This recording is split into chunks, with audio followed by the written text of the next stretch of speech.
కన్నాం అంతే. పిల్లల్ని అలా కన్నాం. ఆ కన్నవారిని పెంచడం అంటే టయానికి బట్టలు కొనడం అనుకున్నాం. పిల్లల్ని పెంచడం అంటే టయానికి నచ్చింది ఉండడం, కాంప్లైంట్ బూస్ట్ పట్టించడం కాదు.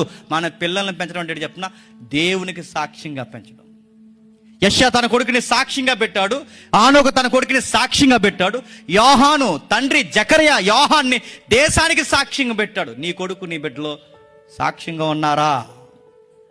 నీ బిడ్డలను చూస్తే అనిపించాలి, ఇంత చక్కగా ఇంత పద్ధతిగా ఈ కాలేజీలో ఈ స్కూల్లో ఇంత బాలురికంలో ఉన్నప్పుడే, యవన జీవితంలో ఉన్నప్పుడే ఇంత పద్ధతిగా ఎలా ఉండగలుగుతున్నారంటే మీ పిల్లల్ని చూసి చెప్పుకోవాలి, వాళ్ళ క్రిస్టియన్స్ అండి, వాళ్ళ అమ్మ నాన్న అలా పెంచారని చెప్పుకోవాలి.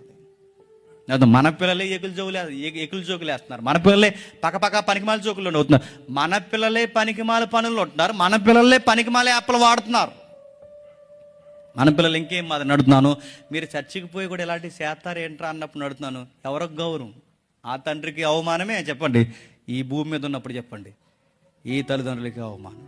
అందుకే అడుగుతున్నాను, మన పిల్లలు ఎలా ఉండాలంటే తండ్రికి తగ్గ గౌరవం పిల్లలు ఉండాలి, పిల్లలకు తగ్గ గౌరవం తల్లిదండ్రులు ఉండాలి.